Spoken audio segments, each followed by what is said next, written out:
Hey guys, Mike is back with another video. Today we're going to answer the most asked questions. Should I buy component speakers or the coaxial speakers, right?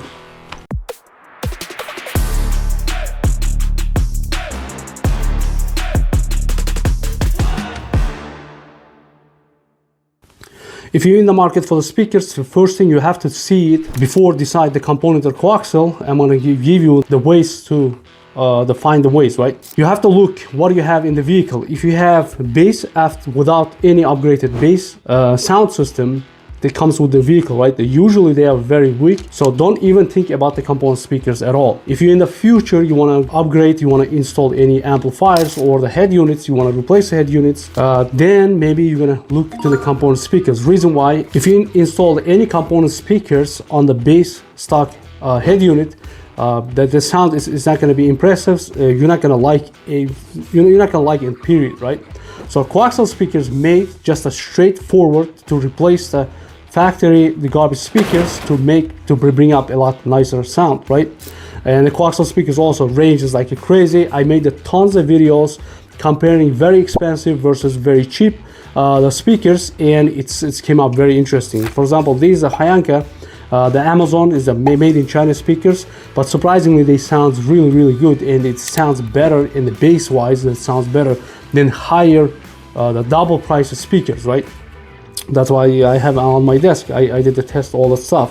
So they made the now like an elite version, the component version of the speakers. Usually any component speakers comes with the crossovers, right? Crossovers is the filtrations, and also it's going to be too fine-tuned for the subwoofers and for the tweeters, right? So all the component speakers, when you see it, exactly the same brand, same model, but the tweeter is going to be a little better because you have a huge crossover here, and the crossover you have a huge, nice component. Reason why these crossovers you cannot fit inside the speakers, you have a separate crossover. Now you have a lot of room to add a lot of good stuff, a lot better filtration for the bassy speakers, right? For the mid bass, or you can make a lot of bass, a lot of cleaner bass through the filtration, right? From crossover. Exactly same thing with the tweeters.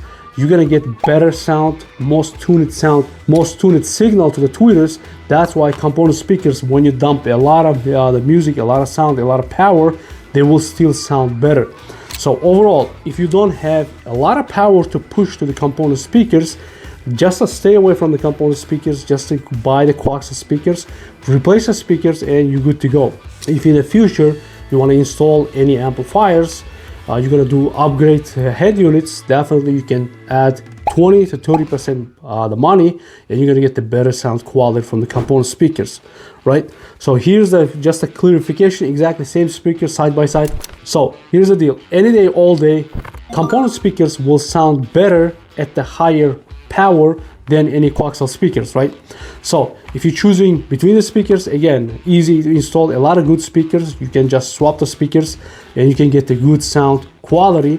But depends, if you have upgraded sound system like a Harman Kardon, Bose, Sonos on the vehicles, definitely you're gonna feel big difference on the speaker replacement. Doesn't matter which speakers you have it. If you have just a regular from Kia, Toyotas, or these brands, without upgraded sound system, just a base sound system, no matter how much money you spend for the speakers, you're never going to get the good quality sound because you're feeding the garbage and the very bad low quality signals to the speakers. So the speaker is going to be producing exactly the same garbage signal to the cabin, and you're not going to like it. That's why when you see very good speakers, you get the worst stars. The guys like making a huge mistake. They think I'm gonna buy the speakers, and when I install it, I will enjoy the sound. No, your head unit is not gonna run the speakers as it's required. You get the more RMS speakers, and you're feeding only 15 watts RMS. The speakers rated for 65 RMS. You're not gonna get the good sound quality. So here's the deal. Depending how your installation, coaxial speakers super easy to install. You're gonna just remove the old speaker, stick the coaxial speakers, connect the wires, close the doors, and that's it. You're good to go. And the coaxial speaker, maybe you have to run the wires. Reason why, crossovers, a lot of vehicles, on my two vehicles, the crossover is hidden under the dash. So any signal that comes to my tweeters is different than whatever is measured, and it's for the mid bass it comes a different signal. So I cannot imagine your door speakers, right? You have two wires, but that signal it's already filtered with the stock crossover on the vehicle. So what I have to do, I have to run from the head unit all the way to the crossover, the brand new wire, because the factory filter is going to be different. So I have to wire the brand new wires, and from this I have to wire another wires to the tweeters, to the dash, or depending on where's the tweeter is located, right? So you can spend a little bit like 20% more money, but you think I'm gonna be good with the component speakers, but end of the day when you install this doesn't sound as good. It means you have already crossover installed on your factory vehicle. Of course the factory crossover is going to be garbage, right? So you have to run now the cables, right, to the wires from the beginning.